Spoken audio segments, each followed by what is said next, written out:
পৃথিবীতে সবচেয়ে বেশি ভয়ঙ্কর রোগের নাম হলো টেনশন, যা মানুষকে ধীরে ধীরে ধ্বংস আর মৃত্যুর দিকে নিয়ে যায়।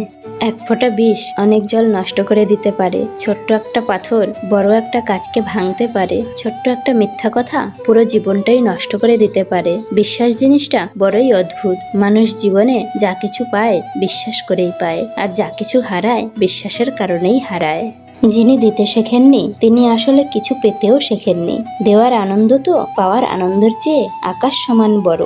এই পৃথিবীতে আমরা কে কতদিন বেঁচে থাকবো এটা গুরুত্বপূর্ণ বিষয় না। গুরুত্বপূর্ণ বিষয় হলো মানুষের মনে আমরা কতদিন বেঁচে থাকবো।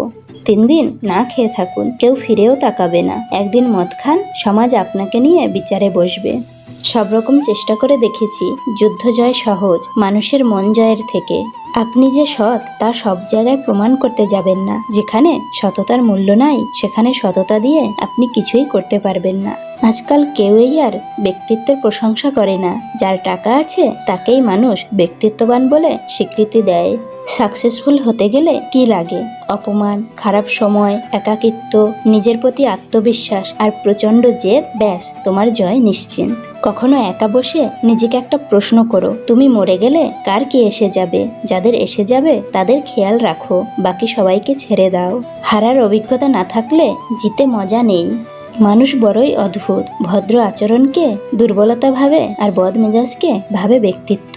ব্যর্থ হবার অনেক উপায় আছে, কিন্তু সফল হবার একমাত্র উপায় হলো চেষ্টা।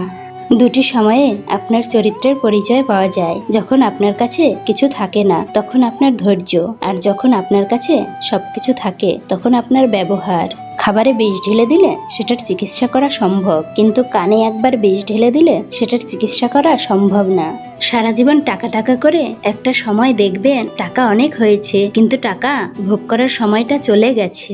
পড়ে যাওয়া মানে হেরে যাওয়া নয়। তুমি তো মানুষ, কোনো স্রষ্টা তো নও। পড়ে গিয়েছো, ওঠো, দৌড়াও, নিজেকে নিজেই গড়ে তোলো। তুমি কতটা কষ্টে আছো তা কেউ দেখতে আসবে না, কিন্তু প্রাণ খুলে হেসে দেখো, সে হাসিকে হিংসে করার মতো লোকের অভাব হবে না। সবসময় মনে রাখবেন, যেখানে সম্মান নেই সেখানে যাওয়া উচিত নয়। যে খাবার হজম হয় না সেই খাবার খাওয়া উচিত নয়। সত্যি কথা বললে যে রেগে যায় তাকে কখনো মানানো উচিত নয়। যে আবহাওয়ার মতো পাল্টে যায় তাকে বন্ধু বানানো উচিত নয়। সমস্যা জীবনের একটি অংশ, এদের থেকে কোনোদিনও ভয় পাবেন না। নিজেকে কখনো ছোট মনে করবে না। মনে রেখো, পায়ের নিচের দুর্ভাঘাসটাই পুজোতে কাজে লাগে, মাথার উপরের তাল গাছটা নয়। হৃদয় এবং মস্তিষ্কের মধ্যে যখন দ্বন্দ্ব জাগে তখন তুমি হৃদয়কেই গ্রহণ করো, কারণ বুদ্ধিমান মানুষের চেয়ে হৃদয়বান মানুষ অনেক শ্রেয়। বুদ্ধিমান বুদ্ধি দিয়ে ভালোও করতে পারে, আবার খারাপও করতে পারে, কিন্তু হৃদয়বান কেবল ভালোই করবে। দক্ষ মানুষের উপস্থিতি মানুষ কখনো বোঝার চেষ্টা করে না, কিন্তু অনুপস্থিতি খুব বেশি অনুভব করে। জীবনের প্রত্যেকটি লড়াই নিজেকেই লড়তে হয়, কারণ লোক শুধু উপদেশ দিতে আসে, সঙ্গ দিতে নয়।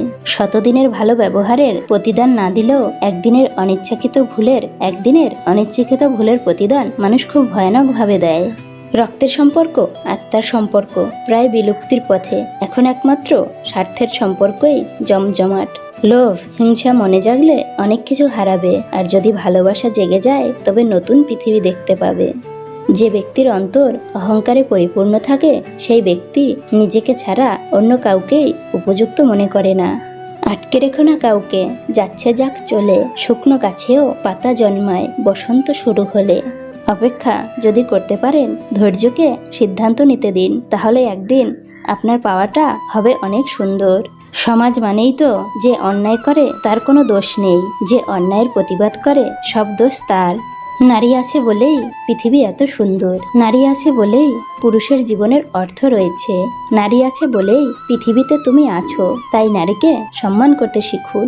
একটু সাবধানে থাকবেন, আপনাকে ডুবিয়ে দেওয়ার জন্য এমন কিছু লোক বসে আছে যাদেরকে সাঁতারটা আপনিই শিখিয়েছিলেন। দুর্বলতা মানুষ মাত্রই থাকে, কখনো কারোর দুর্বলতা আর পরিস্থিতি দেখে হাসা উচিত নয়। সঠিক সিদ্ধান্ত ভুল হয়ে যায় যদি সিদ্ধান্ত সঠিক সময়ে নিতে দেরি হয়। যে অন্যের মতামতের অপেক্ষায় থাকে সে সঠিক সময়ে সঠিক সিদ্ধান্ত নিতেই ভুলে যায়। পা পিছলে পড়ে যাওয়াটা লজ্জার ব্যাপার নয়, বরং যথাসময়ে উঠে না দাঁড়ানোটাই লজ্জার ব্যাপার। এই দুনিয়ার সবচেয়ে সস্তা হলো পরামর্শ। একজনের কাছে চাইলে 10 জন দিয়ে দেবে, আর সবচেয়ে দামি হলো সাহায্য। 10 জনের কাছে চাইলে হয়তো একজনের কাছে পাবে।